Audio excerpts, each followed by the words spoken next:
Bueno, buenas tardes, bienvenidos y muchas gracias por asistir a la tercera del ciclo de conferencias que se está organizando aquí en la Escuela de Minas. Este ciclo de conferencias, como bien sabéis, complementa la exposición que está expuesta en la primera planta, en la planta baja, que bueno, supongo que habréis podido verla todos, y si no estáis invitados. En esta tercera conferencia se va a hablar de los pozos para la exploración y producción de hidrocarburos. Ya se dieron dos charlas previamente. La primera charla versó sobre una introducción a los hidrocarburos, y la segunda se habló de sísmica fundamentalmente, y ahora nos van a hablar de los pozos de exploración y producción de hidrocarburos. Bueno, la charla va a costar de 45 minutos, va a durar una duración estimada de 45 minutos, y luego habrá un turno de preguntas. Manolo estará encantado de contestar. Así que nada, sin más, dejo a Francisco Blanco que presente al conferenciante. Bueno, yo también quiero agradecerles su presencia aquí en esta escuela, que ya va a cumplir unos 60 años, y me toca presentar a Manuel Gervilla, que fue alumno de la escuela. Pero bueno, como yo solo daba la actividad de materiales, pues no tuve la oportunidad de conocerlo como alumno. Sí que tuve la oportunidad de tener como profesor a su padre, Manuel Gervilla Zapata, por cierto, gran profesor, gran profesional, gran persona, y me imagino que si seguimos aquel dicho de tal palo, tal astilla, pues bueno, supongo que será un gran profesional y una gran persona. ¿De acuerdo? En cuanto a su actividad profesional, pues es ingeniero de perforación con 20 años de experiencia en compañías internacionales y nacionales del calibre de Repsol, de Maersk Oil, una empresa danesa, OMV, Siemens, y actualmente trabaja en gas natural Fenosa. Es responsable de ingeniería y gestión de proyectos, de desarrollo de campo, nuevos negocios de exploración, tanto offshore, en países como España, Cuba, Dinamarca, Noruega, o aguas profundas en Brasil y Angola, como onshore, Egipto, Argelia, Kazajistán y Rumanía. Para los pocos estudiantes que estáis aquí, entre los cuales futuros estudiantes y futuros titulados, pues bueno, lo que pone de manifiesto el currículum de Manolo es que la industria petrolera, aparte de ser eso, industria petrolera, pues es también una gran industria turística, porque gracias a ello recorre todo el mundo de una manera gratis, ¿no? Los viajes pagados y todo eso. O sea que animaros a los pocos estudiantes que estáis aquí, animaros a entrar en esta industria, porque aparte de entrar en una industria tecnológicamente súper avanzada y que ha dado lugar a otros desarrollos en otras tecnologías, otras facetas de la vida humana, pues bueno, también conocéis este hermoso planeta Tierra, que en contra de lo que dicen muchos, bueno, sigue siendo hermoso y no hay que ser catastrofistas. Ahora mismo fue jefe de ingeniería y operaciones en Kazajistán, Noruega y Rumanía, bueno, en ese sentido. Después también me gusta que en su currículum dice que es ingeniero de minas por la SIM y MBA en Copenhague, pues es bueno, esto de que diga que es ingeniero de minas por la SIM a mí me satisface mucho, porque ahora la gente dice que es ingeniero, ¿no? Soy ingeniero. Bueno, yo creo que ingeniero no especifica todavía, queda indefinido, ¿no? Tengo un SEA o un Mercedes, ¿qué más? ¿Qué tipo de Mercedes? Bueno, entonces, que sepas que me gusta mucho que pongas ingeniero de minas, y bueno, después ya, si es de la SIM, mejor todavía, porque bueno, es que soy ingeniero, bueno, sí, ingeniero, ¿qué más? No nos avergoncemos de decir ingeniero de minas, ¿no? Bueno, pues nada, muchas gracias, y buena suerte en la conferencia y todos nosotros que disfrutemos. Muchas gracias por la presentación y bienvenidos a todos. Veo muchas caras conocidas, muchas gracias por venir y veo distintos niveles de experiencia, ¿no? Voy a hablar de un tema pues que bueno, pues yo llevo trabajando 20 y pico años en esto, ¿no? Entonces voy a intentar no meterme en detalles muy técnicos, ¿verdad? Pero sí que quiero dar una pincelada general a lo que es el mundo del petróleo, y el mundo del petróleo está muy centrado en el pozo, ¿eh? Entonces el pozo es el gran protagonista del mundo petrolero, desde mi punto de vista, que soy perforador, por supuesto, Y voy a intentar explicar un poquito qué es lo que hacemos. Qué es lo que hacemos y para centrar un poco el tema, voy a hablar un poco alrededor del proceso de diseño, de cómo diseñamos estos pozos, ¿no? Y lo que quiero deciros es que todo el material que vais a ver es material real, no es material de libros. Bueno, igual hay alguna figura de algún artículo, etcétera, pero son todo herramientas que nosotros usamos, son fotos o bien que yo he hecho, fotos de equipos en los que yo he trabajado, diagramas de proyectos que hemos hecho, etcétera, ¿no?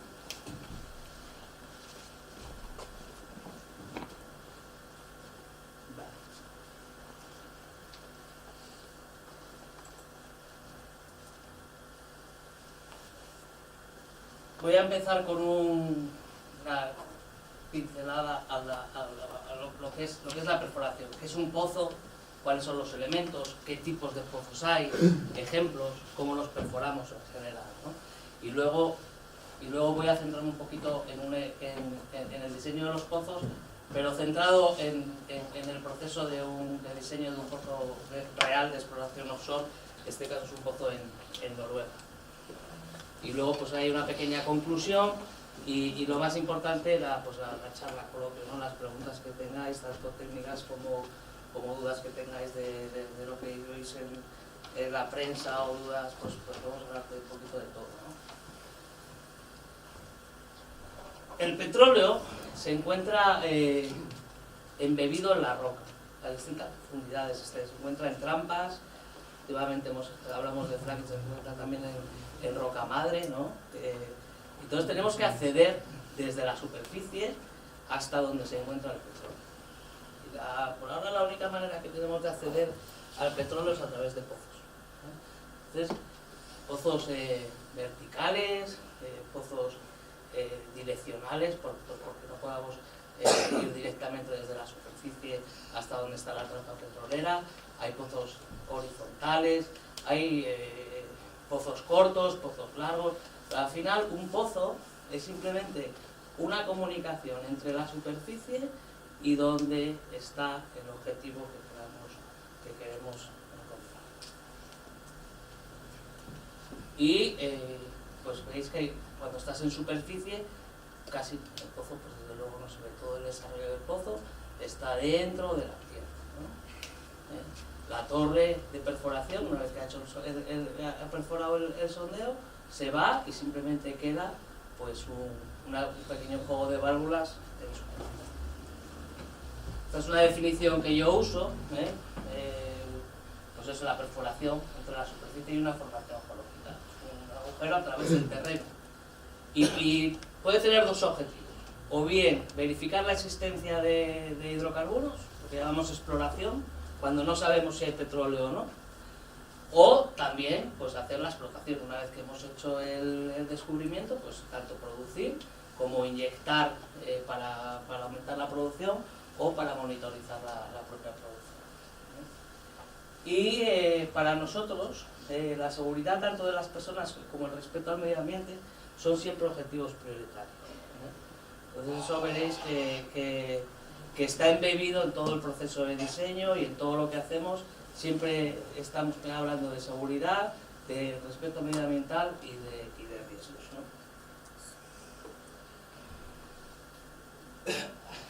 Este es un ejemplo de un pozo productor horizontal en unas arenas. Tiene una sección horizontal, no es un pozo de fracking, pero es un pozo horizontal. Tiene en este caso pues tiene unos mecanismos para impedir que la arena pase del almacén a la superficie. Vemos que tiene distintos juegos de tuberías, desde la zona productora hasta la superficie. En este caso es un pozo que es marino, y al final pues es todo un juego de tubos telescópicos que lo que nos ayudan es a poder producir con seguridad los recursos, tanto petróleo como gas, a la superficie, ¿no? Tiene lo que queda arriba, el juego de válvulas, que se llama la cabeza de pozo o Christmas tree, el árbol de Navidad. Tenemos tuberías de revestimiento que se cementan para impedir el flujos indeseados del terreno a la superficie. Tiene el juego de tubería de producción que llamamos terminación, y en este caso pues tiene un control de arena, y también pues en este caso que tenemos aquí un sistema para inyectar gas y poder ayudar a la producción. Pero ese es un ejemplo. Hay distintos tipos de completaciones. Este es un inyector de agua. Este es un caballito, una completación con un caballito como el que habéis visto abajo, si habéis visto la exposición. Y este tiene una bomba centrífuga. También tenemos los pozos que como os he dicho antes, pueden ser o bien verticales, que son los que todo el mundo tiene en la cabeza, pero también pueden ser direccionales, inclinados, también con forma de S, a veces tienen forma de J, otras veces los hacemos horizontales, otras veces hacemos dos pozos en uno, se llaman multilaterales. Este es un ejemplo de un pozo que hicimos, este fue el récord mundial de longitud en su momento, se perforó alrededor del año 2008 en Qatar y tenía una longitud de 12 kilómetros y medio. Bueno, yo lo he puesto en Google Maps y es como ir de Oviedo a Mieres por dentro de la tierra, ¿no? Navegando por el almacén, que en este caso tenía un espesor de unos 10 metros. Le vamos poniendo el pozo en el terreno. Vemos que hay gran variedad, y aquí tenemos otros en España de productores de gas que tienen 500 metros, por ejemplo, 400 metros verticales, otros, o sea, hay gran variedad de tipos de pozos. En este gráfico, aquí vemos, el gráfico que llamamos es la base de datos de pozos perforados de largo alcance. Entonces aquí tenemos la distancia desde la cabeza de pozo hasta el fondo del pozo. Estos son kilómetros, en metros, aquí tenemos 12.000 metros, aquí sería 14.000, y esta sería la profundidad vertical. Aquí en este caso tenemos hasta casi 9.000 metros. Son pozos que se han perforado ultra profundos.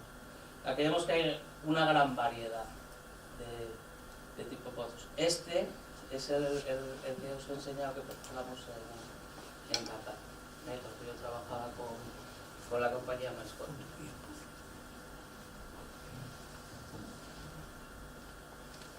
Los pozos que tenemos ahora en España productores de Casablanca pues están en este entorno, tiene unos 3.000 metros de profundidad y un alcance de unos 3.000, estarían como por aquí. Estos son los pozos que tenemos productores en España. Entonces, vemos que hay gran variedad de pozos, de tecnologías que se usan, de longitudes, etc. Pero ¿qué equipos usamos para perforar? Pues para perforar, en realidad lo que usamos es una barrena, una broca, habéis visto también abajo, un tricono, que al dar vueltas destroza la roca, subimos los ripios hasta la superficie con un sistema de bombeo de lodo, y necesitamos un sistema de grúa, digamos, pues para subir y bajar la sarta, ¿no? Y luego tenemos un sistema de seguridad pues para erupciones. Esto es un esquema básico de una torre de perforación, y esto sería una torre moderna de perforación, en el que vemos estas serían las varillas de perforación, esta sería la torre, tenemos el sistema de motores que lo tenemos aquí, estas serían las bombas de perforación de lodo, sistema de lodos, sistema de control,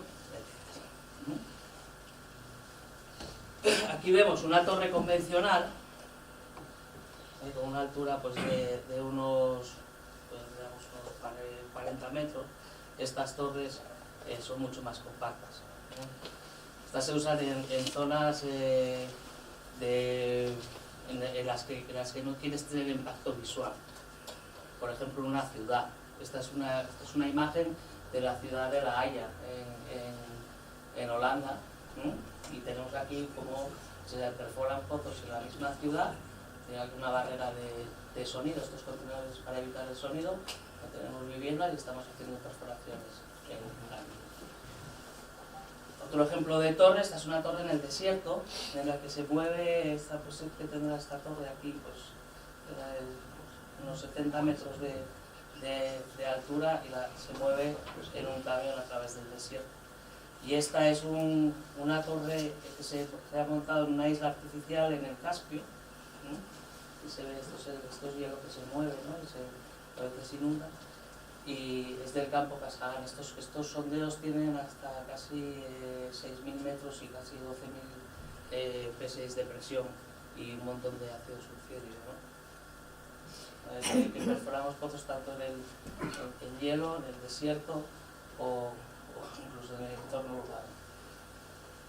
Y también se perforan en el mar.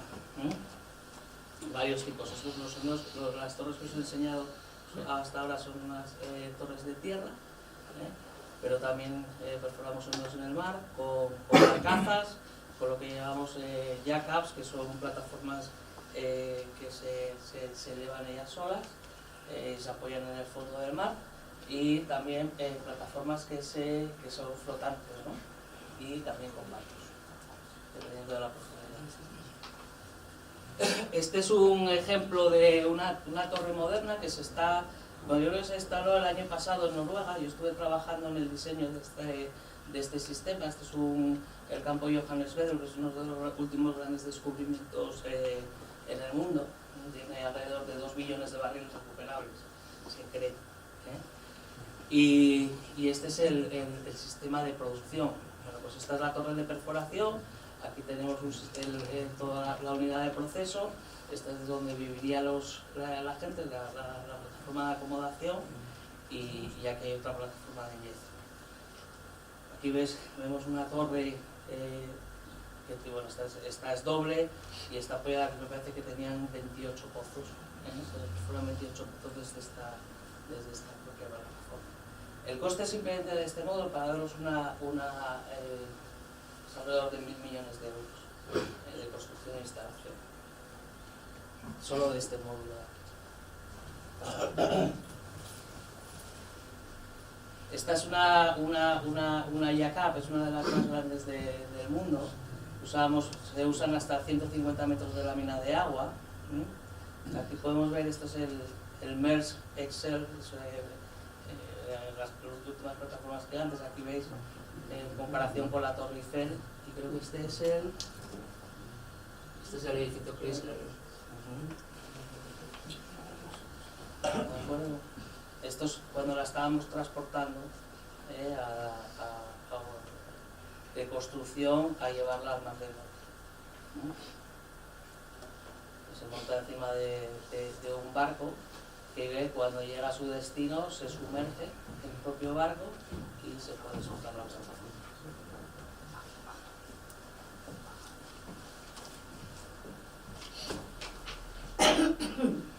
Las plataformas, cuando ya vamos a aguas más profundas, ya no podemos apoyarnos en el fondo del mar, entonces necesitamos torres que flotan, que se pueden llevar hasta, nos han hecho pozos, hay torres de estas que tienen capacidad de operar hasta 3.500 metros de lámina de agua.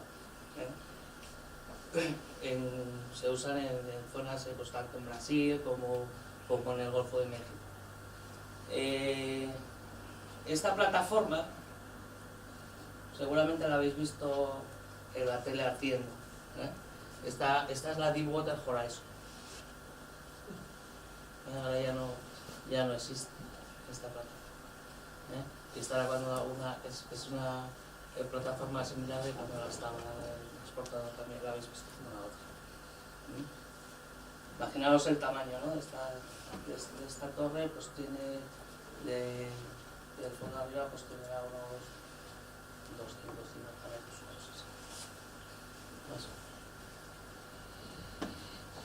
Estas torres, cuando están operando, si bien están flotando, están conectadas al fondo del mar a través de un sistema que se llama, es un sistema de risers, y este es lo que llamamos el load flow. Hay algunas veces que las usamos ancladas y otras veces que se mantienen en su propia posición con un sistema de posicionamiento dinámico, ¿no? Como es el caso de en aguas muy profundas, obviamente no se pueden anclar, ¿verdad? Y ya cuando vamos a aguas, digamos, más profundas se usan barcos, ¿eh? Este es uno de los barcos más grandes también. Esto tendrá una distancia, una longitud de unos 250 metros también, más o menos. Pues, no sé si tenéis bueno, vamos a hablar un poco más en detalle, pero eso es un poco los pozos que hacemos y las herramientas que usamos, que son las torres, ¿no? Voy a entrar un poquito en la fase de diseño, ¿no?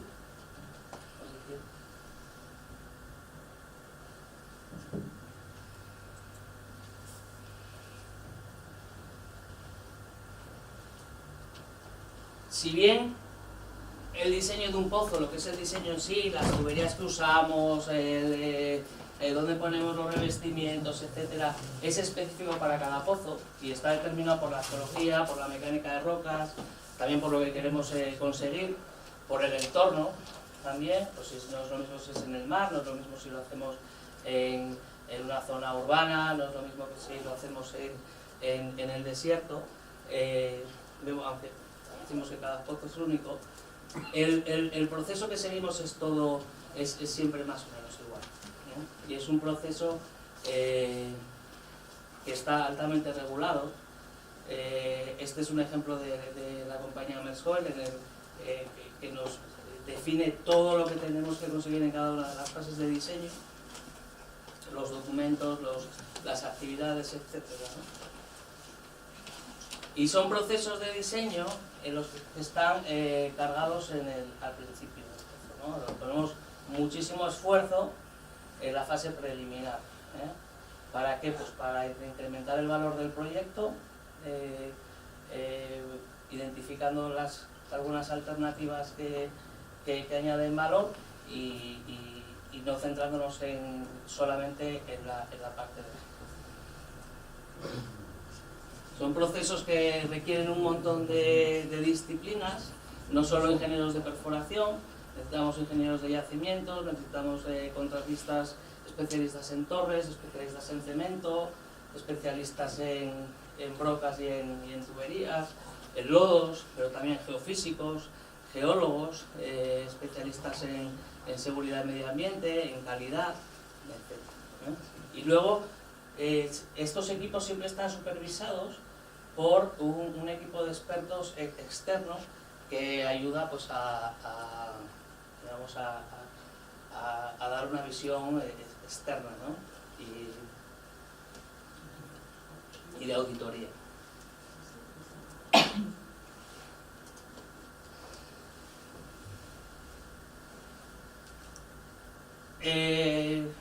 A lo largo de los años se han desarrollado un sistema muy extenso de normativa que ahora España ha adoptado a través de las normas ISO, se han adoptado a normas UNE, con lo cual tenemos todo un catálogo de normas petroleras, tanto de diseño de pozos como de plataformas, etc., ¿no? Hay en algunos países pues, que tienen sus propias normativas, como en Noruega, como en el Reino Unido o las americanas, pero también cabe remarcar que aquí en España también tenemos normas petroleras, ¿no? A través de las normas ISO. Y cada compañía adapta las normas internacionales a sus propias necesidades, ¿no? Todo el proceso de diseño de pozos está centrado alrededor de la gestión de riesgos. ¿Qué puede ir mal? Nosotros nos centramos en saber qué puede ir mal y evitar esos peligros, ¿no? Y lo que hacemos es identificar los peligros, evaluar la probabilidad y evaluar la consecuencia de que eso ocurra. Hacemos un ranking de esos riesgos, ponemos medidas de control y nos aseguramos de que los riesgos son, como digamos, tan bajos como sea posible. Y hacemos un catálogo de todos esos riesgos, los identificamos, el rojo es malo, amarillo pues es regular y los verdes es aceptable. Entonces hacemos todo un proceso de pasar riesgos inaceptables a través de medidas de control hasta riesgos que sean aceptables o por lo menos tolerables.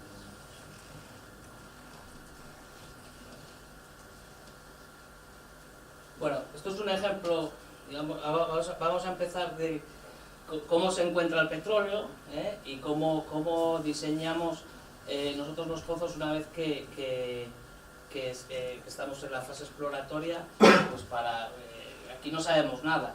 Aquí lo que tenemos es lo que llamamos un prospecto.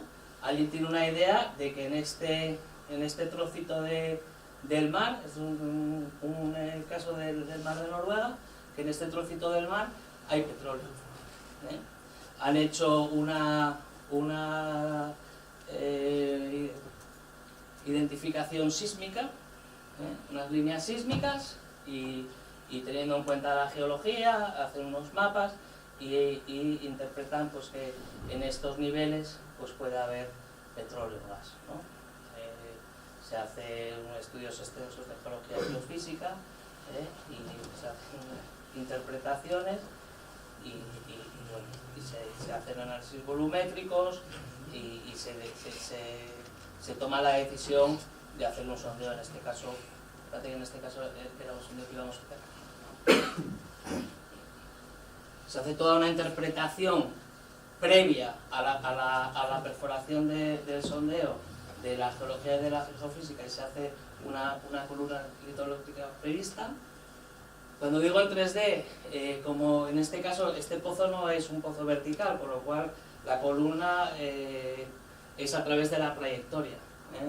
Igual tienes 2 kilómetros entre la cabeza y la parte, entre la cabeza de desplazamiento horizontal, y en este caso tenemos casi 5 kilómetros de perforación vertical, ¿no? O sea que es un pozo muy largo, por lo cual la columna pues es en 3 dimensiones, ¿no? Nosotros definimos cuáles son los objetivos del pozo y cuáles son las incertidumbres. Obviamente todas esas interpretaciones son exactamente interpretaciones, por lo cual tenemos mucha incertidumbre. Tenemos incertidumbre de cuál es la composición de los hidrocarburos que vamos a encontrar, cuál es la presión que tenemos, cuál es el espesor, cuál es la calidad. Luego nos ponemos objetivos desde el punto de vista de la seguridad del medio ambiente, y también tenemos objetivos secundarios, pues por ejemplo objetivos legales, objetivos técnico-económicos, etc., ¿no? Todo esto lo ponemos al principio pues para guiarnos en el proceso de diseño, ¿no? También se define qué es lo que queremos obtener, qué tipo si queremos tomar testigos, si queremos tomar diagrafías, si es necesario tomar muestras de los fluidos, si hay que hacer pruebas de presión, si hay que hacer pruebas de producción. Todo esto nos influye en cómo vamos a diseñar ese pozo.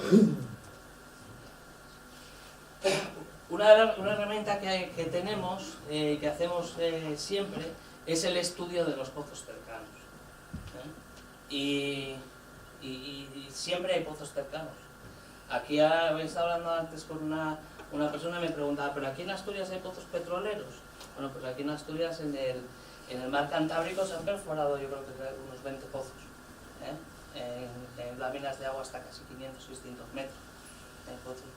Se perforaron ahí en los años 80, pero en la cuenca central se perforaron 2 pozos en el año 95.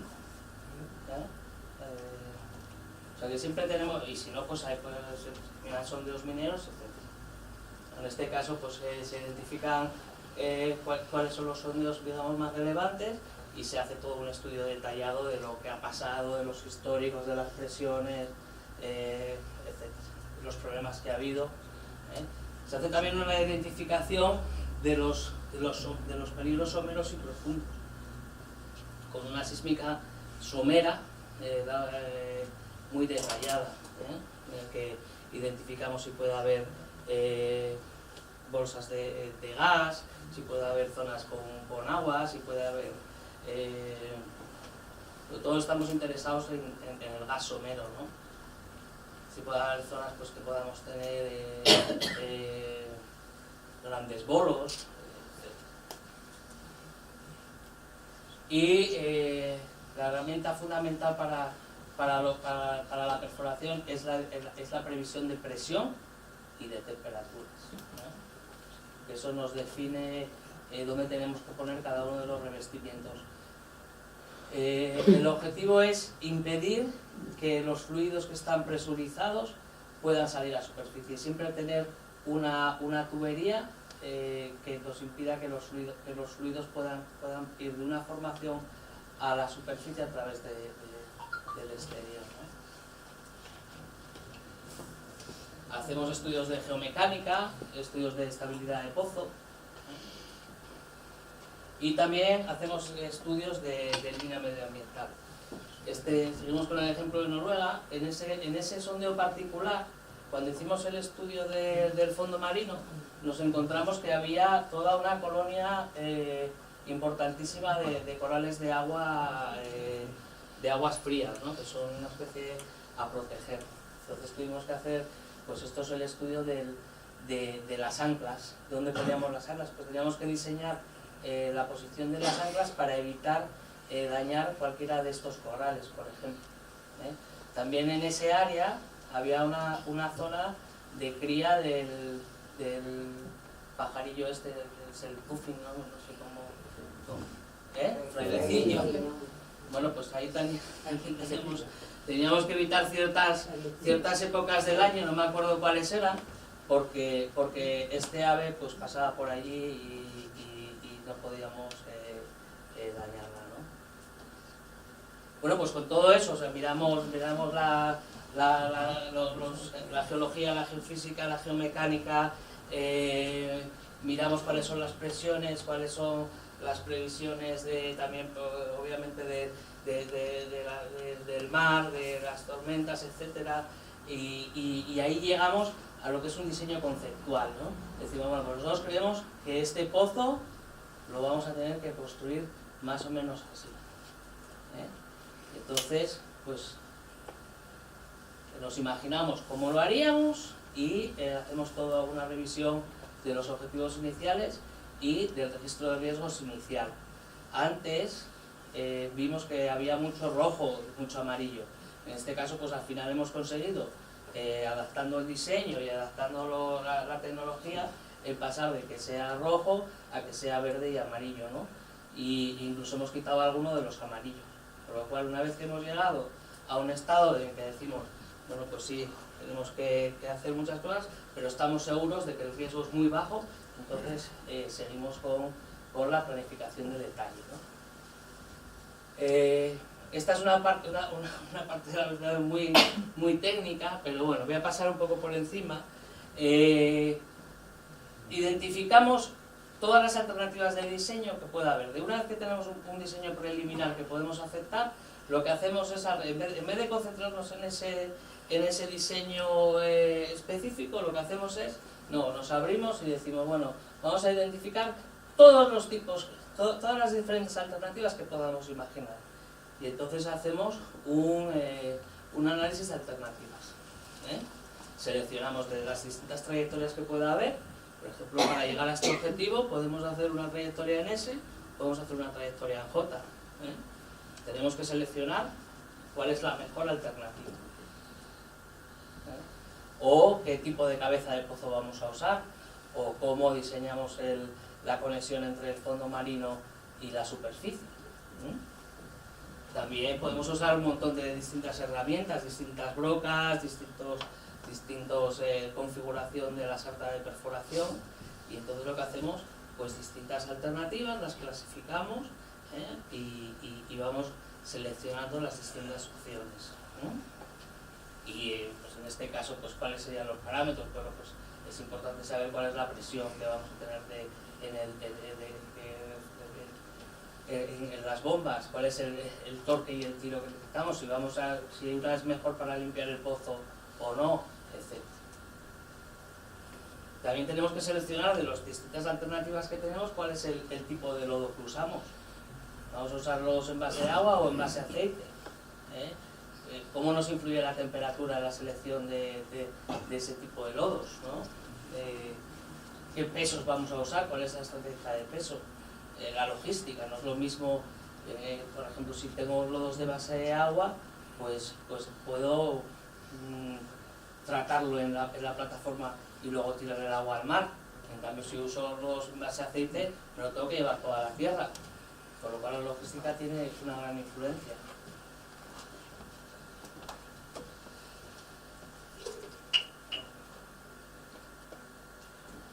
También tenemos que seleccionar cuáles son las sacas, los revestimientos que usamos, dónde vamos a poner cada una de las gotas, cuáles son los materiales que vamos a usar, cuál es el tamaño de los cases, cuál es el peso del acero que vamos a usar, etc., ¿no? Y también hay que tener en cuenta que esos los pozos, aunque es un pozo exploratorio, con lo cual puede ser que encontremos petróleo, pero puede ser que no. Entonces, si no encontramos petróleo, lo tenemos que abandonar. Y tenemos que abandonarlo en seguridad. Con lo cual, dentro del propio diseño del pozo, planificamos su abandono.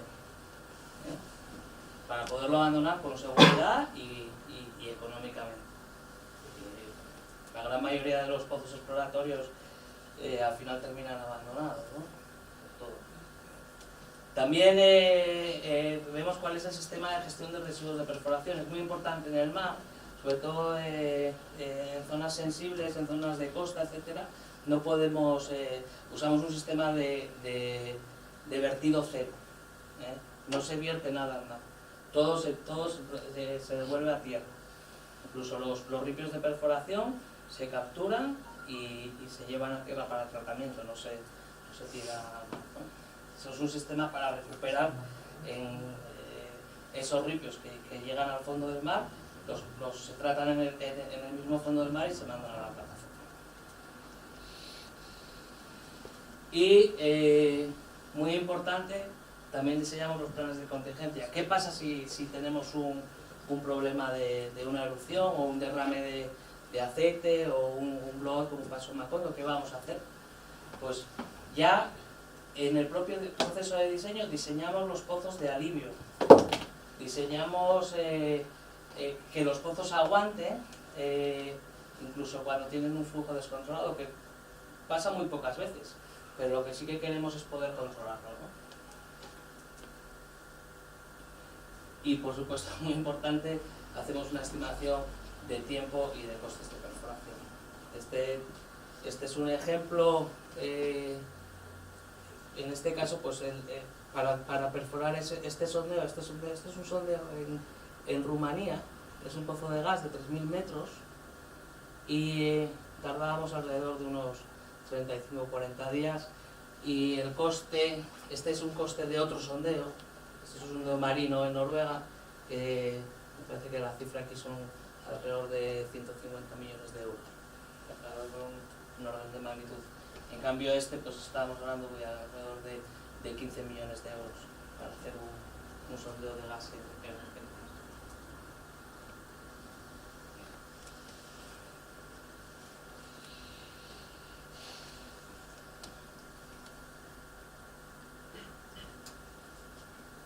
Bueno, pues una vez que ya tenemos el diseño, ¿qué hacemos? Bueno, pues entonces ya pasamos a hacer la fase a contratar. Tenemos que seleccionar el personal, hacemos un programa de operaciones, le damos otra vuelta al análisis de riesgos, hacemos el estudio de impacto ambiental, etcétera, etcétera. Aquí ya entramos en todo lo que es, digamos, rutina. ¿Por qué rutina? Bueno, porque hemos hecho todo un gran esfuerzo de diseño preliminar aquí y de diseño detallado. Y ya solo tenemos que hacer ejecutar. Y la ejecución, pues digamos esto, como hemos visto en el primer la ejecución, el valor de la ejecución, si va bien o si va mal, pues no es tan importante, cómo hacer un diseño bueno, ¿no? Eso es un poco rápido de más, pero podemos pararnos en cualquier detalle que queráis, si tenéis alguna pregunta.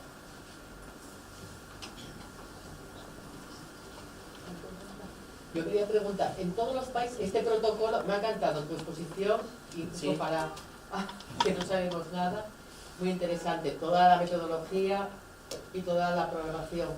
¿En todos los países es lo mismo o hay diferencia entre los países? Es que esto Las está bien compañías, complicado. son internacionales.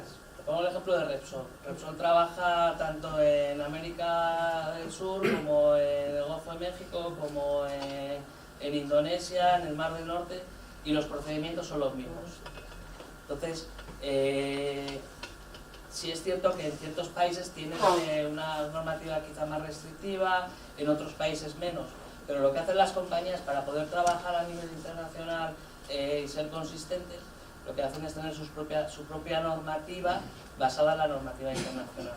Es decir, que si ellos van a un país en el que no tienen ningún tipo de legislación o un país emergente en este mundo, pues cogen la normativa del Mar del Norte y la aplican ahí, ¿no? Siempre que sea posible. Y el proceso al final es el mismo. Lo que es importante, lo que al final los detalles, pues claro, no es lo mismo diseñar un pozo para hacerlo en el Mar del Norte que para hacerlo en el desierto, pero el proceso que seguimos es el mismo. La normativa es la misma y los estándares de seguridad y de desconocimiento. Las plataformas de los barcos para mantenerse estables, como para evitar las tormentas o los proyectos, como... Voy a poner un ejemplo aquí. En esta plataforma, esta es una plataforma que tiene un sistema de posicionamiento dinámico y un sistema también de anclaje, ¿no? Entonces, si está en aguas someras que puedes anclarla, lo que tiene es un sistema de 8 anclas con unos tensionadores. Si viene una tormenta, bueno, pues se mantiene en la misma posición tirando de las anclas. Si no se puede anclar, lo que tiene es un sistema de hélices, ¿no? Entonces se posiciona con satélites, con GPS, distintos satélites, y sabe la posición que tiene que estar ella. Entonces, Sí, está localizada, pero no se puede... él está localizada y entonces pues va moviendo y orientando las hélices para quedarse siempre en la misma posición. Tiene un rango de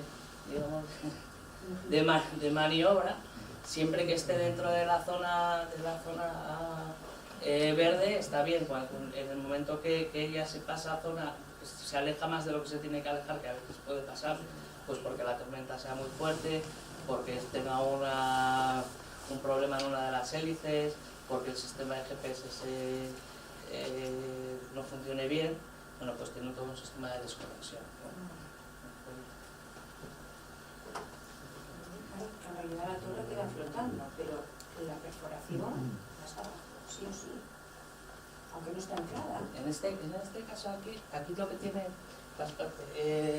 el pozo empieza, este es el sistema de válvulas de cierre, y también tiene un sistema automático de desconexión. En el caso de que la torre se tenga que ir, pues porque tenga un fallo, porque tenga una tormenta, porque tenga una erupción, tiene un sistema automático en el que se para de aquí. Si es necesario, cortaría la tubería interior, cerraría el pozo y la torre se puede ir. ¿Qué profundidades son esas? Cuando dijiste someras, ¿a qué llamas aguas someras? ¿Hasta qué profundidad? Se pueden anclar hasta 800-900 metros de lámina de agua. ¿No son muy someras? No, pero es que estos sondeos a veces, estas pueden ir igual a 3.000 metros de lámina de agua. Cuando estamos hablando de este otro tipo de...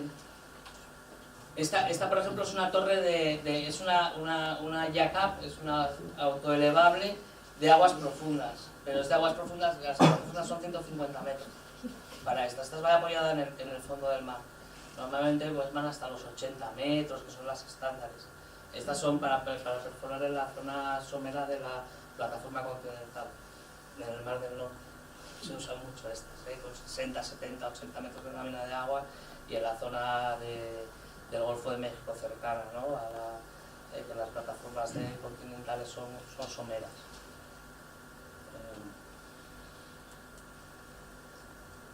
Este tipo de plataformas fijas, nosotros tenemos 2 plataformas fijas aquí en España, una gaviota y bueno, tres porque la tercera sería castor, ¿no? Tenemos gaviota, casablanca y castor.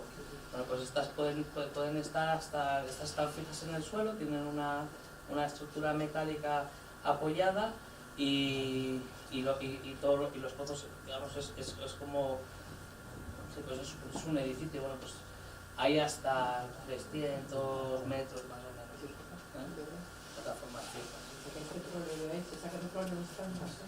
En España tenemos una plataforma que produce petróleo, se llama Casablanca, es la Opera Repsol, y ahora yo creo que hasta hace produce unos 8.000 barriles de petróleo al día. En comparación, España está consumiendo alrededor de 1 millón de barriles al día y producimos 10.000, o sea que no es mucho, un 1%. No nos llega. Tenemos en Gaviota, es un antiguo campo de gas, y se reconvirtió hace años a ser un almacenamiento subterráneo de gas, que es similar a Castor.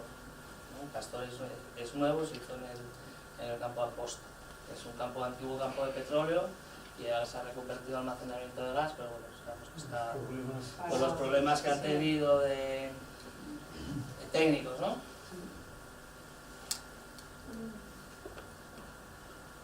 ¿Alguna pregunta más? ¿Sí? Me gustaría saber con qué frecuencia se hacen testificaciones y si existe alguna longitud que ya no sea viable hacerlas.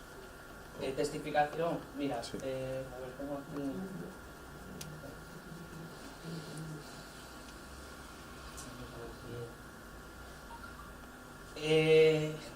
Normalmente tomamos testificación eléctrica en todo el pozo, con distinta intensidad. En las zonas someras, en las zonas superficiales, digamos, tomamos menos registros, porque los registros son caros, y en la zona del almacén tomamos muchos registros.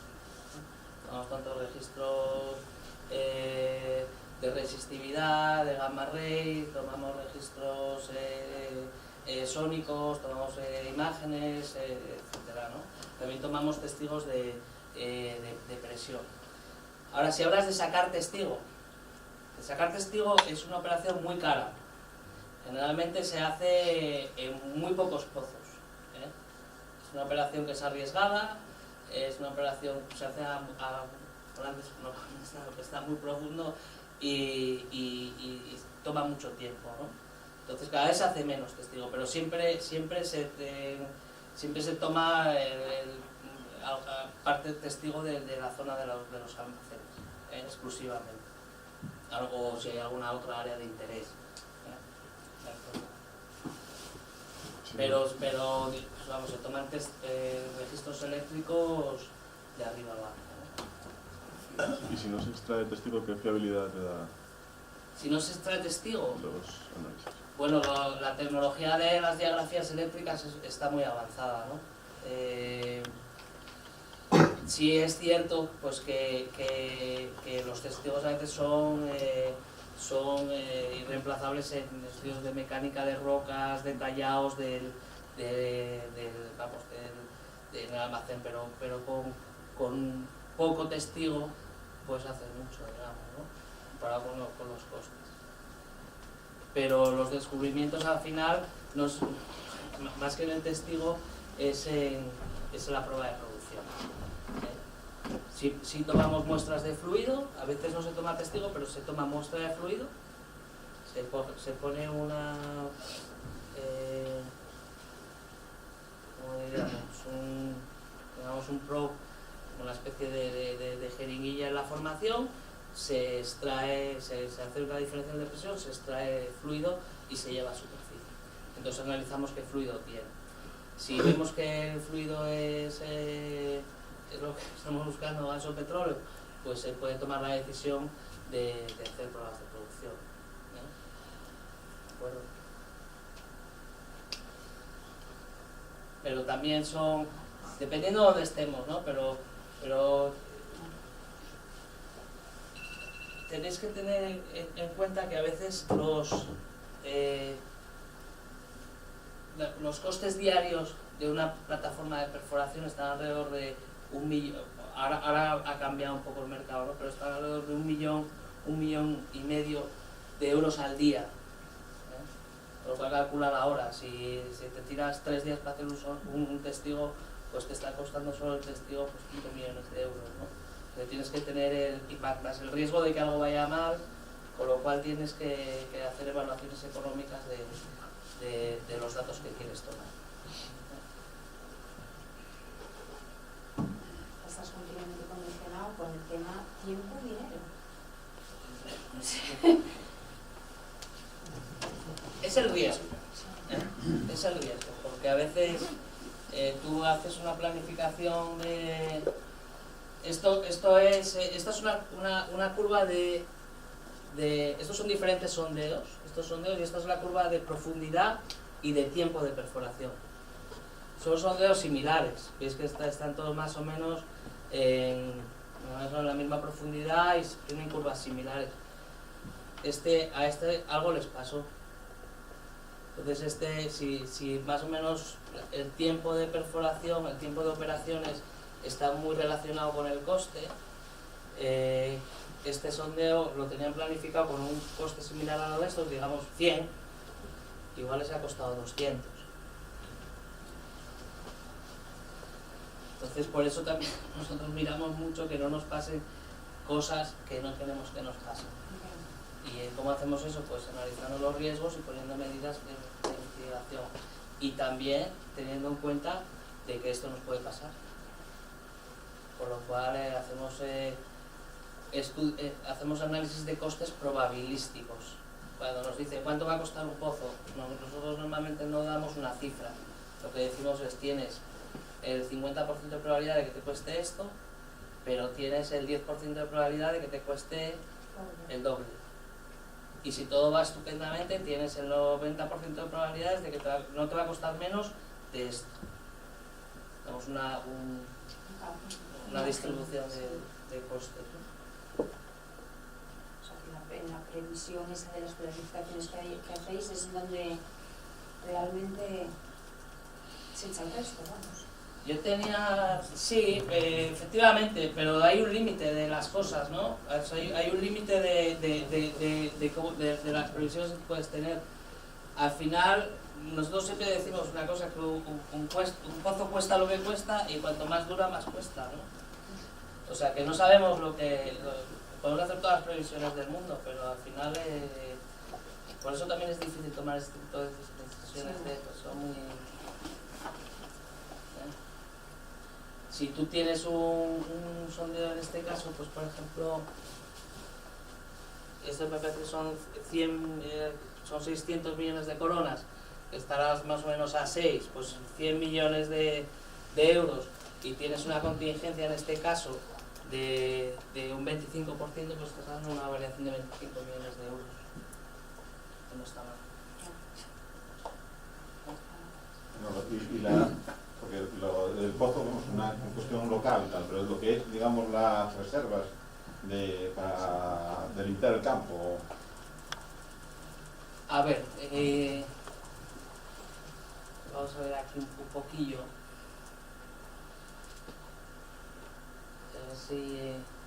No es mi campo, a ver cómo te puedo explicar un poquillo eso, a ver si tengo... Pero bueno, te lo puedo explicar aquí, ¿no? Lo que se hace es un mapeo, ¿no? Se hace un mapeo de la estructura con métodos sísmicos. También, pues si tienes algún sondeo que ya hayas hecho, pues tienes la calibración de otros sondeos, etcétera. Y y lo que haces es un estudio volumétrico, dependiendo de cuál sea la incertidumbre que tienes en la estructura, la incertidumbre que tienes en cuánto rellena esa estructura, la incertidumbre que tienes en cuál es el volumen de poro que tienes, tú también tienes incertidumbre en la cantidad de petróleo respecto a la cantidad de agua. Hay una serie de parámetros, ¿no? Entonces, teniendo en cuenta la incertidumbre que tienes en cada uno de esos parámetros, pues tienes un rango de cuál es las reservas posibles, ¿no? Una vez que haces un sondeo, pues ya vas acotando, ¿verdad? Esas incertidumbres y puedes ir centrando las reservas. Esa es una parte.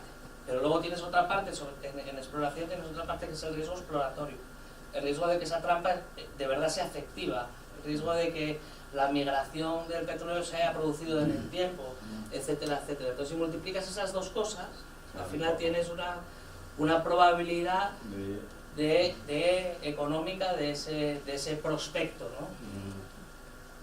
Pues, este prospecto, pues tienen diferentes riesgos exploratorios y de recursos.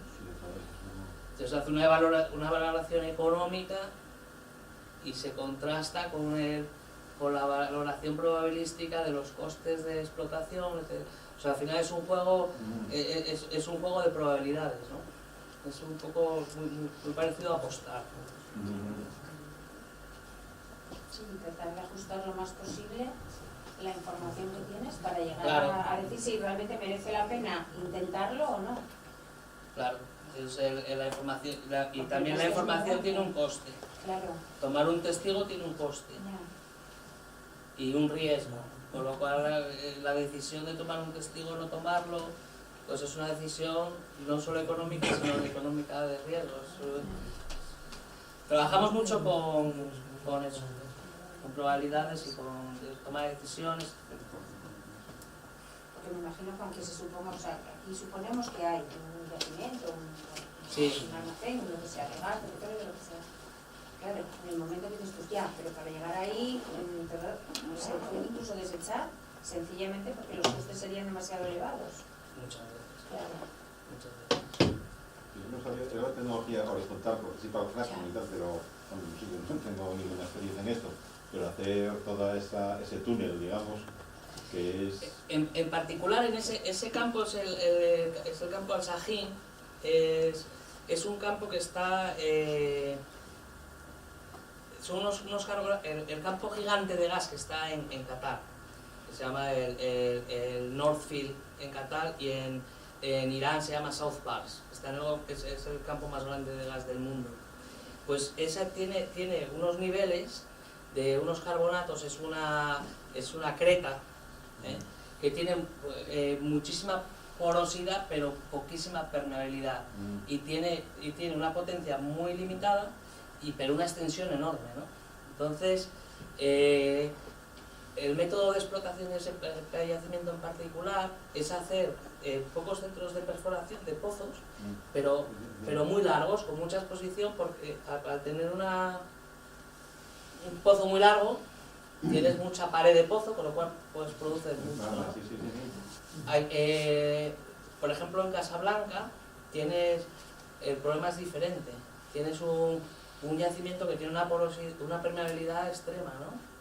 Entonces tú con pinchar, con tener 5 metros, en el momento que entrábamos en la permeabilidad, el pozo ya producía, ¿no? O sea, no tiene sentido hacer pozos horizontales. Hablamos de fracking. La fractura hidráulica, o sea, nosotros llamamos estimulación de pozos, pues eso se ha hecho toda la vida, ¿no? Ahora pues cuando se está buscando roca madre, hidrocarburos convencionales, tienes que fracturar extensivamente la roca madre para poder extraer el gas que está absorbido, etc. O sea que, digamos, es la misma técnica que se ha usado en el petróleo convencional toda la vida, se ha subido de escala, se hace pues, a un orden de magnitud mayor. pero pozos horizontales... No, digo lo que tecnológicamente lo difícil que tiene que ser, porque oye, uno tiene la sensación y además a esas estancias. Nosotros tenemos, en realidad nosotros mandamos un robot perforador que está conectado con una tubería a superficie, pero es autónomo, ¿no? Tiene su propio motor, es un motor de lodo, con lo cual, aunque no giremos arriba o giremos un poquito solo, él gira abajo, tiene sus registros, sabe dónde está, se orienta, es un topo. Entonces él se orienta, sabe dónde está, te manda información y tú lo diriges. ¿Cómo lo diriges? Pues orientas tiene un codo, entonces orientas la broca. Entonces si yo tengo la broca así y he parado de perforar, pues me gira así. Con lo cual yo puedo orientarlo. Hay tecnología que incluso sin rotar, se va moviendo, se va apoyando y va en la dirección que nosotros queramos. Tenemos pozos en Dinamarca que navegábamos en 1 metro. La capa en 1 metro, y lo tiramos ahí. Entonces el sensor iba mirando el contraste entre la capa de creta y la capa de arcilla. Y entonces cuando se acercaba a la arcilla, tiraba para abajo, cuando se acercaba a la arcilla abajo.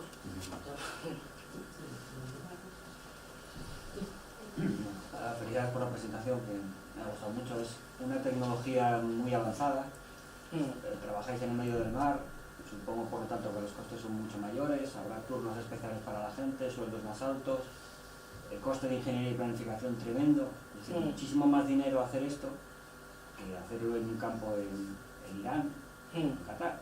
Entonces hay un nivel mínimo de precios de petróleo, por ejemplo, que diga, oye, como el petróleo esté a 20, esto es ciencia ficción y no merece la pena ni hacer prospección, y sin embargo con el petróleo a 60, 70, el trabajo vuelve a salir y se vuelve a desarrollar.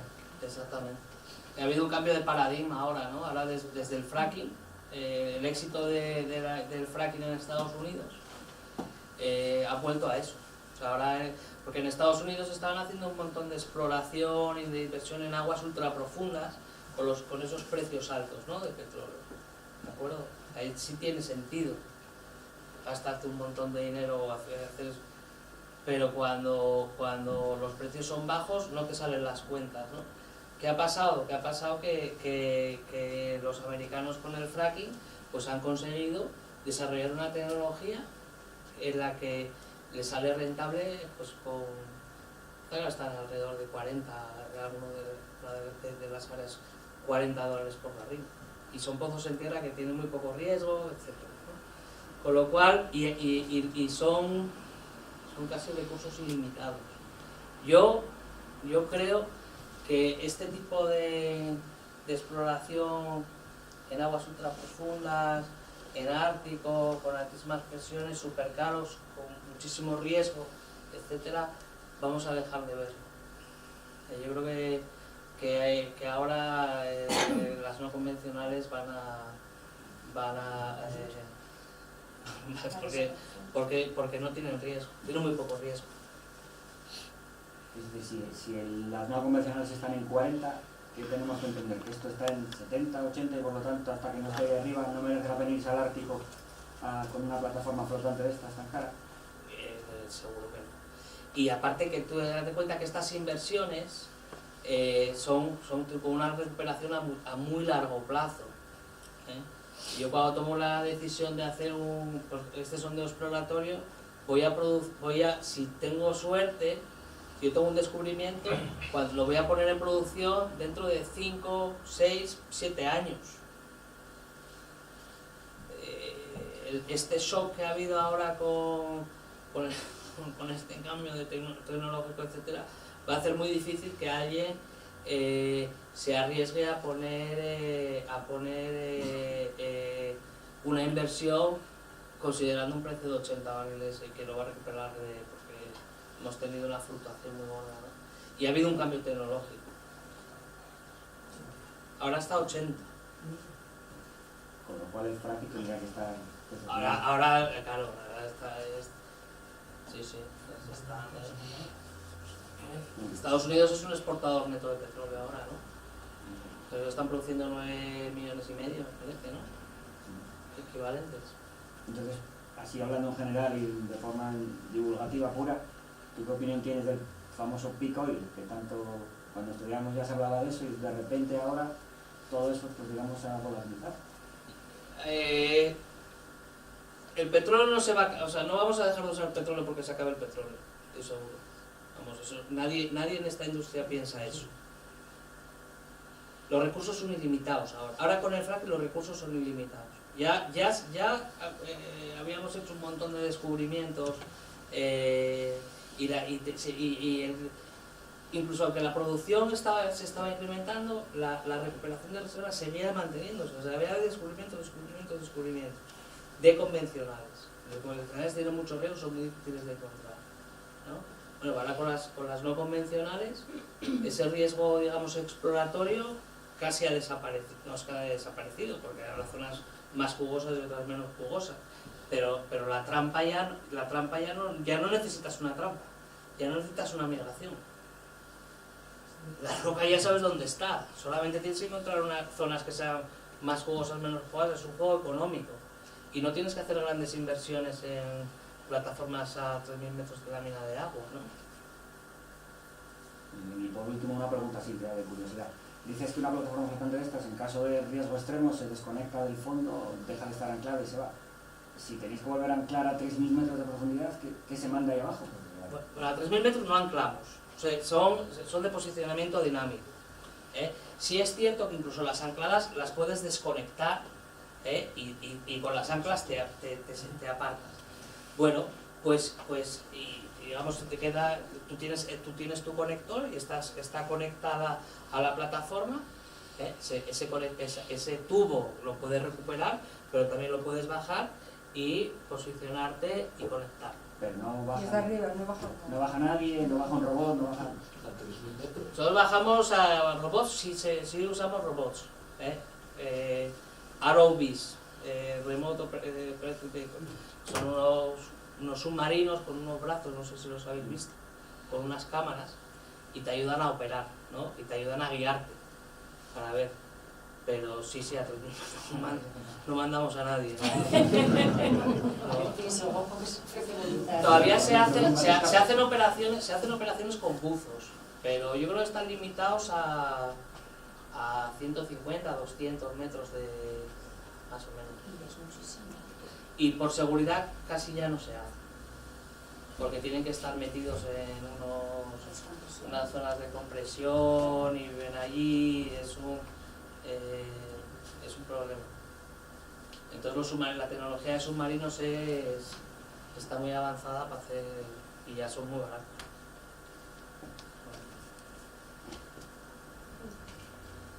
Bueno, Manolo, yo voy a hacer una curiosidad, pero primero felicitarte por la conferencia. La felicitación todavía mejor por los minutos que yo creo que está haciendo muy bueno. Pero también es una curiosidad. Esa foto que pusiste de la plataforma medio de la ciudad, ¿qué fue primero? ¿La plataforma, los cases? ¿Estaban primero los cases y después pusieron la plataforma? ¿Cómo lograron poner? Ya. Es que me parece imposible. Yo esto en España no me lo puedo imaginar. La de Holanda. La de Holanda. La Albaya. A ver, ¿dónde está? Sí, parece ahí un caballito, sí, al lado de Disneyland. Ahí. Os voy a enseñar una... hay Google Earth aquí. Bueno, si no... ¿Quién ha ido a Disneyland París? Sí, hay caballitos ahí cerrados, sí. En Disneyland París hay un campo, la ciudad de París está encima de un campo de petróleo. Hay pozos petroleros en la ciudad de París. Que te hago, ¿cómo es eso posible? A ver. Bueno, pues porque esto es Holanda. Y en Holanda... Pero Holanda es un país más ecológico, más y en Holanda está situada en el campo más grande de gas de Europa. Sí, de acuerdo, pero ¿cómo puede poner eso al lado de los cases? Coño, porque es seguro. Es seguro. Entonces, ¿y eso por qué no se puede hacer aquí en España? Eso ya no lo sé. Yo me acuerdo una vez que estábamos haciendo unas operaciones en Tarragona y estaban haciendo unos sondeos, eran unos sondeos para hacer unos almacenamientos de gas en Reus, pero estaban buscando unos acuíferos. Bueno, pues ahí se montó porque y cerraron aquello porque iba a explotar, cuando ahí no había gas de nada, eso estaban buscando acuíferos, ¿no?, para almacenar gas. Bueno, pues Yo creo que yo, lo bueno, que se pero hace es yo como una información. me voy a haceros una pregunta a todos vosotros de aquí. ¿Os enteréis eso en vuestra casa? Aquí. Claro, claro, porque sí, es que saquen dinero.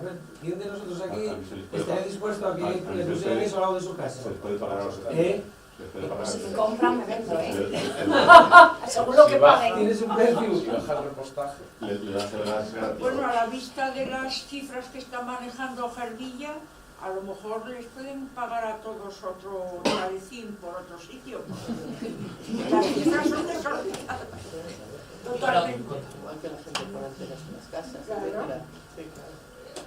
es cierto que como todo, ahora hay una gran polémica. Bueno, en Holanda han parado la producción de gas en Groningen, ¿no? ¿Por qué? Porque tienen un problema de subsidencia, ¿vale? Y ese problema de subsidencia, porque claro, han explotado gas ahí, llevan 60 años sacando gas y bueno, pues ha ido a compactación y en algunas zonas pues hay compactaciones diferenciales y hay alguna fractura en alguna casa. Y bueno, como también son muy ricos también ya los holandeses, pues ahora han parado. Aunque siguen, ahora que ha subido un poco el precio, ya me parece que han reactivado algún campo, etc. Bueno, yo creo que aquí estamos en una zona donde hemos tenido problemas también de subsidencia, ¿no? En Asturias, con la minería de carbón. Bueno, pues oye, estamos sacando gas de un poro. Pues no estamos quitando carbón de una capa y dejando ahí yendo a derrumbe. Bueno, pues es una decisión económica, ¿no? No sé. No, tenemos ahí esta mina tan famosa de hierro en Suecia, la de Kiruna. Sí. Entre algo parecido a lo que tú dices, bueno, y sí que hay huecos mineros importantes. Y con la trasladar el pueblo entero. Se van a poner aquellas y entonces van a coger el pueblo entero y ponerlo 4 kilómetros más por ahí. Entero, ¿no?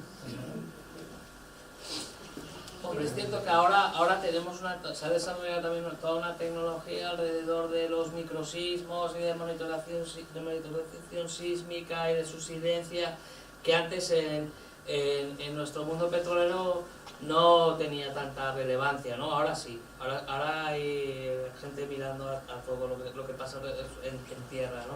En el mar ya se hacía porque las plataformas, algunas plataformas del Mar del Norte, pues llegaban las olas a la cubierta, ¿no? Porque se habían hundido 3 o 4 metros. Pues hay algunas de las plataformas que han tenido que subir, se han dado cuenta que la subsidencia es importante, etcétera, por compactación, etcétera. Bueno. O sea, se saca pero nunca se rellena nada, ¿no? Sí, Ni en el petróleo ni en el gas, en las dos cosas, ¿no? nosotros,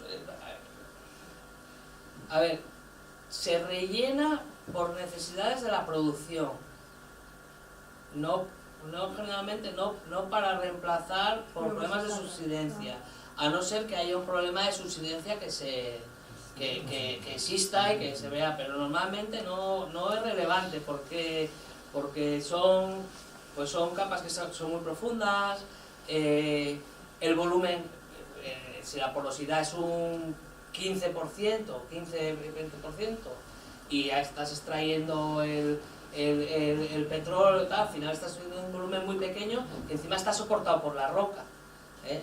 Al final el problema no es tanto de... es un problema a veces de compactación por rotura del poro, porque la roca no soporta la bajada de presión que tiene. Es un problema de compactación más que de relleno.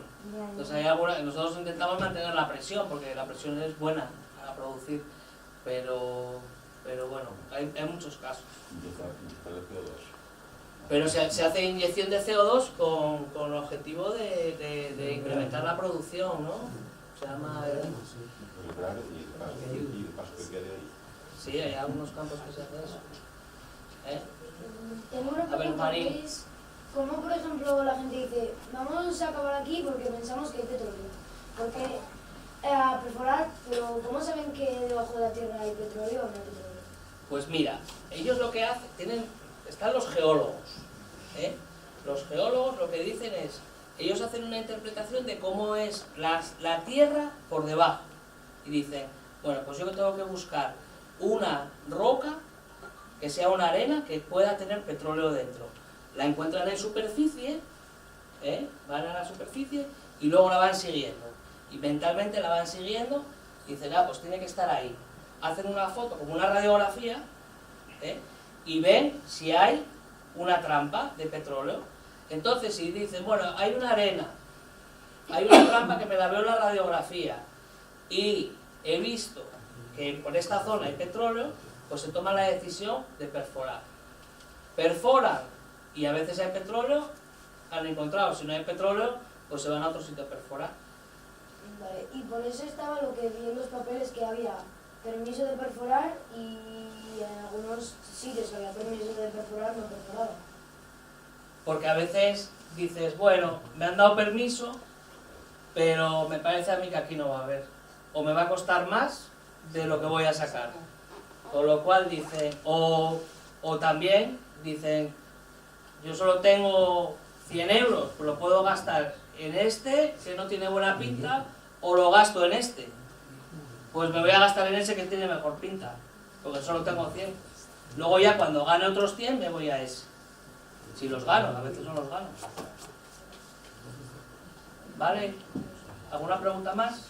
Yo quería hacer una pregunta más que nada por curiosidad. Cuando nosotros estudiábamos, se hablaba siempre de las clases de carbones. Entonces, no todos los carbones servían para consumo energético. Sí. Entonces, aquí en los yacimientos que tenéis en la actualidad, fecha de hoy, ¿cuáles son de mayor calidad de los yacimientos que vosotros nombrasteis en todas estas conferencias? Y si hay diferentes tipos de petróleo igual que con las clases de carbones. Todos los petróleos son diferentes, todos. Digamos, es como el carbón. Hay carbones con más valor calorífico, con más impurezas, con azufre, pues el petróleo es exactamente lo mismo. Hay petróleos que tienen más elementos ligeros o más elementos pesados, más cadenas más largas. Hay petróleos que tienen azufre, petróleos que tienen CO2, hay petróleos que tienen... Entonces, el valor del petróleo obviamente depende de la calidad. Normalmente, cuanto más ligeros es los petróleos, más calorífico, más valor, más fácil de extraer son, etc. Cuanto más ligeros, cuanto el grado API sea mayor, los petróleos ligeros son mejores. Los petróleos pesados son normalmente peores y luego normalmente tienen también más impurezas, ¿no? Si tiene azufre, pues vale menos. Si tiene sulfuro, si tiene CO2, pues vale menos. Si tiene etc. O sea, hay todo un rango y es toda una ciencia. Desde el punto de vista de la perforación, a nosotros nos da un poquito igual. Hombre, cuando estamos perforando con gas ya eso es un poco más delicado, y si tenemos sulfídrico tenemos que tener precauciones con los materiales, etc.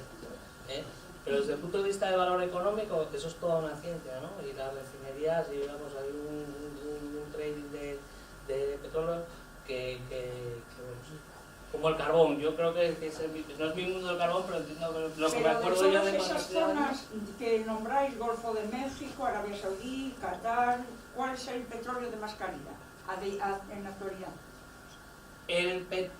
Así, a grandes rasgos, el petróleo de los árabes es un petróleo ligero y es un petróleo casi sin impurezas y es un petróleo muy bueno.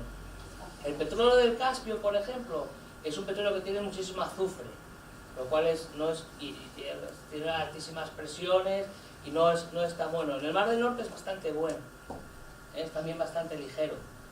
El petróleo de Texas también es bueno, pero también al principio se sacó lo bueno. Ahora, ¿por qué? Porque lo malo no era tan interesante, porque era más caro sacarlo y era cuando te costaba más. Ahora pues hay desarrollos offshore en Brasil de petróleo pesado, ¿verdad? Y sí, o sea, normalmente cuanto más somero, más pesado es el petróleo. Bueno, pues yo me acuerdo en un campo que estuvimos una vez evaluando en Qatar, teníamos yacimientos desde los 100 metros, o sea, eran breas, o sea, explotábamos desde las breas hasta gases totalmente secos de lo que era el CUF, que es el campo gigante que tenemos ahí en el internet, ¿no? El gas seco, perfecto, metano puro, a breas. Breas que había que excavar. Otra pregunta, Manolo, también ha sido una curiosidad. ¿Hasta qué punto es verídico, verdad? Eso que ves en las películas, tú como experto en pozos, que seguro que hiciste 1000, 4000, eso de que estás haciendo el pozo y sales un chorro arriba. Eso, vas a la cárcel. Pero gigante es lo que había. Pero eso es posible que pase eso. Eso tiene su problema muy gordo. Si te pasa Yo eso, no sé, pero aparte de que tengas el problema, ¿es posible? es posible, sí, es posible. ¿Le dice alguno o no, A mí no me ha pasado. ¿A ti no te ha pasado? A mí no me ha pasado. A mí me ha pasado de tener que cerrar un pozo y tener que controlarlo porque se nos ha venido se nos ha venido petróleo dentro del pozo sin querer que se nos viniera el petróleo dentro del pozo y gas. Y entonces tener que digamos extraer ese petróleo controladamente y restablecer eso. A mí no me ha pasado tener un blowout, que es lo que llamamos una erupción descontrolada. Sí le ha pasado a algún compañero mío. O sea, que es verídico. Sí le ha pasado eso mío. Pero son casos muy raros. Pero antes era lo que había. Bueno, porque es que O sea, antes... en la época de la película había antes. En la época de la era lo que película hacían eso. Y aquí el descubrimiento del campo de Ayoluengo fue así. Y entonces ellos perforaron, entraron en un lentejón y se les vino el pozo y había un chorretón y salieron los periódicos y en el nodo y estaba todo el mundo encantado de la vida de que hubiera petróleo esturreado por todo allí los páramos de Burgos. Pero era la tecnología que había, ¿no? Y había otra sensibilidad a eso. En Macondo fue lo que les pasó. En Macondo, que es el blog, que es el del Golfo de México, os he enseñado la plataforma que se hundió, que fue lo que les pasó. De repente pues se les vino el pozo. Pensaba que estaba controlado, se les vino por el lateral y les entró, no se dieron cuenta y cuando quisieron cerrar el pozo ya no pudieron cerrarlo. Con lo cual se les vino hasta arriba y cuando llegó a la plataforma se incendió porque tuvieron como 7 o 8 problemas a la vez. Y al final, bueno, pues murieron unos 12 o 13 y las pérdidas pues fueron multimillonarias, ¿no? Casi se lleva BP por delante. Sí, fueron 40.000 millones de euros, una cosa así. Cuando surgen catástrofes de ese tipo es muy complicado hacerse, digamos, cortar el tema. Por ejemplo, cuando la guerra en Irak, que devastaron prácticamente campos petrolíferos, para restituir eso, digamos, a formas no contaminantes, eso es costosísimo. ¿Cómo se para eso? A ver, hay dos métodos. Nosotros hacemos ahora es obligatorio hacer planes de contingencia o sea, tú tienes que diseñar el pozo y tener los métodos y los procedimientos para poder controlar una erupción descontrolada. Incluso aunque estés en el mar, un ejemplo, queremos hacer un sondeo en la bahía de Baffin, entre Canadá y Groenlandia, y teníamos que llevar 2 torres, no una, 2. ¿Por qué? Porque teníamos que estar seguros de que al perforar el pozo, si teníamos un problema, teníamos que poder empezar la perforación de un pozo de alivio en menos de 15 días. Y la única manera era tener otra torre ahí. O sea que para hacer un pozo teníamos que llevar 2 torres. Hasta ese punto estamos... Pero hay 2 maneras, y 2 maneras que son estas 2. O hacemos un pozo de alivio, con lo cual, pues si este pozo he tardado 3 meses en perforarlo, pues el pozo de alivio, pues menos de 3 meses no voy a tardar. Y normalmente empiezo 2 o 3 a la vez. O taparlo, si puedo, lo tapo, le pongo un tapón. Entonces, este es un ejemplo del tapón, que al final fue lo que se hizo en Macondo, se le puso un tapón encima.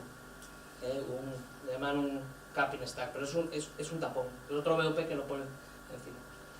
O si no, con los pozos de alivio. Son las 2 maneras que tienes. Tapones, pues puede ser un tapón mecánico.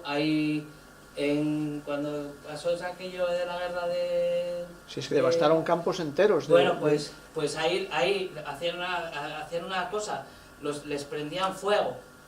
Les prendían fuego hasta que el pozo colapsaba y se cerraba el solo.